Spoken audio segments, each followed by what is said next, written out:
You know what?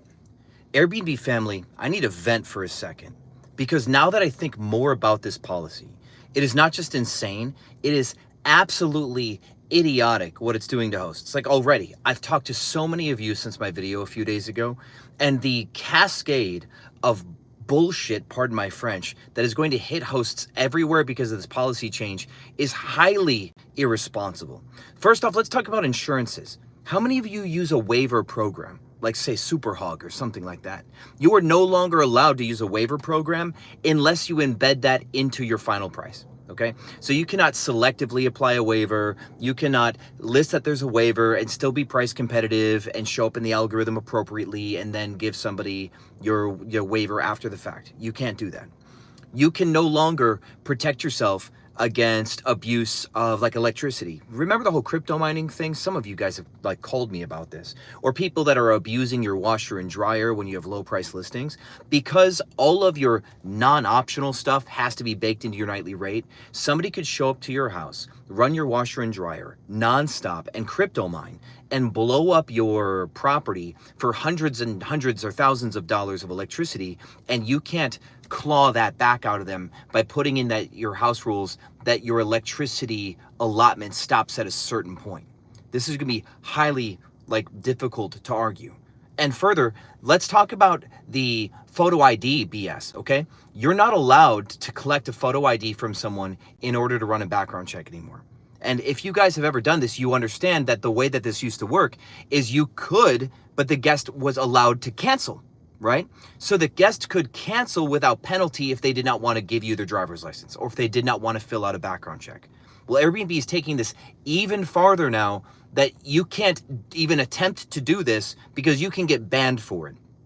Now, here's the problem. Us hosts know that Airbnb isn't the best at this. Sure, they're decent, right? The barrier to entry is low. We can get started with Airbnb and make enough money, but they still have a party problem. They absolutely have a party problem. They have a human trafficking problem.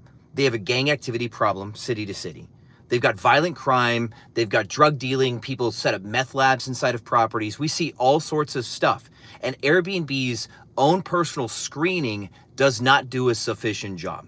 And as long as Airbnb is a discount background check company that doesn't do the full work, we can't trust them, especially with some of our nicer properties, right? So the fact that Airbnb now says your hands are completely tied, you will have to let this guest book because they also have a non-discrimination policy. You can't block people because they're local. You actually can by age. There is a loophole in the system that country to country age gaps or age minimums or whatever can apply. So Airbnb has a hard time enforcing you saying that somebody has to be 25. You might be able to get away with that.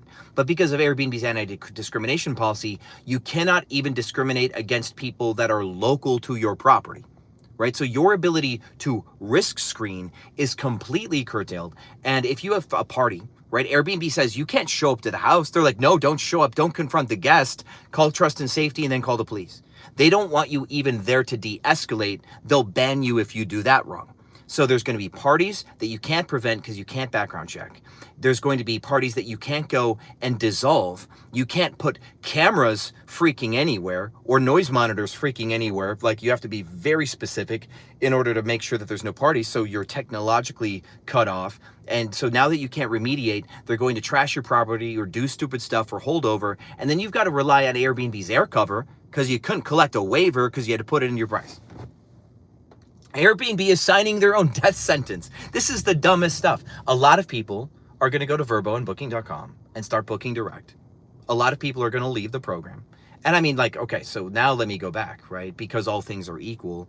I will just inject my one little nihilist philosophy here, which is the more people that quit, the easier it gets for the rest of us hosts. Sure, it's still stupid. They're still signing their own death warrant. So yeah, there's going to be a lot of hosts that quit because it's going to be problematic. And us hosts that are absolutely determined to stick around will come up with some bypasses and some workarounds. But their new off-platform policy basically says you cannot even attempt stuff. And so a lot of you ask a question, can you put stuff inside your home? I think you can. Can you have send us an email, or here's a coupon code for your next stay, or leave us a review on Google, on a placard? You might be able to, but God, these next couple of months are going to be super rocky. You're not allowed to ask for a review off of Airbnb. And that includes a written card. They stated that. So now the liability here, our risk, is they've also now stated what we cannot have in our property to be listed on Airbnb for as far as surveys go. So they may overreach there and say, no, you can't have a link to your website. You can't have your logo in your property. Oh, warning for you, speaking of logos, you will have to take your watermark or your logo or reference to your company off of all of your stuff, because Airbnb could take that, even like your profile picture showing your company, they can take that as encouragement to book off platform. They just might interpret it that way. So you have to be also super careful there. I'm just, man, I can't say that I'm fed up, but I'm in just utter disbelief, guys. And there's like 10 solid policies that we have to be careful for, like arbitration, right? It's the master policy. We cannot sue Airbnb. Class action lawsuit means there has to be 10,000 people with the same problem. That's how a class action works. And then it can happen. But until then, we have to arbitrate. And since we have to arbitrate, there's no legal precedent. If they agree with me on something and pay me out, you cannot use my arbitration as proof. Like in normal court, you can't use my arbitration win in a future arbitration. That's how they compartmentalize people, right? So you've got your arbitration, you've got your non-discrimination policy, you've got your tech policy, you've got this AI removal thing that we just talked about. And if you want to learn how to review, like remove your reviews, watch yesterday or the day before's video. I really do honestly think that I cracked it. And you stack all of these erroneous and silly policies on top of each other. And what they're doing, here's the part that's really going to crush them now, guys. What they're doing is they're lining up all these individual pieces that by themselves may be arguable. But Airbnb also has in our contract that they state that our contract is between us and the guest.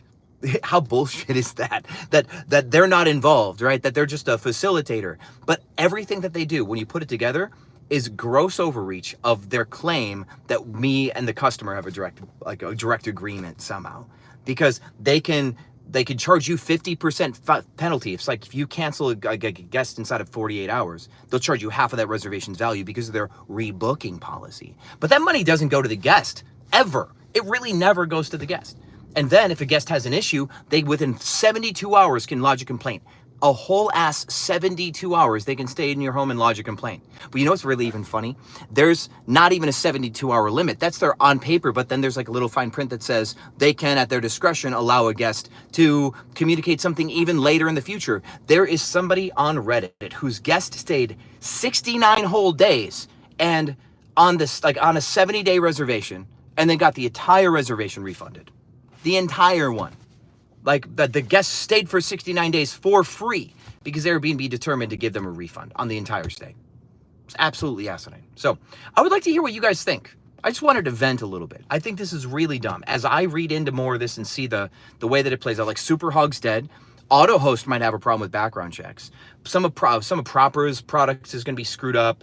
Touch Stay, depending on if you make somebody download anything where you make somebody download a software. And Airbnb could even argue web apps because they said applications. And if they get really aggressive, they could say web apps. Something like that. Absolutely crazy. So, let me know if any of your technologies require you to require the customer to download an app or do anything off Airbnb platform. Let me know what you're using if you want to know if they're safe. I'm going to do research. I'm going to contact all these companies and find out what we're allowed to use and what we're not allowed to use, because we're going to get screwed if we're not careful. You guys could all get just banned because you have a watermark on your hero photo. So take that down, please, guys. I love you. I want you to be safe. Thanks for watching this live stream. Maybe I'm just jacked from the gym. Maybe that's why I'm upset. But with that said, guys, I will see you on the other side. Bye.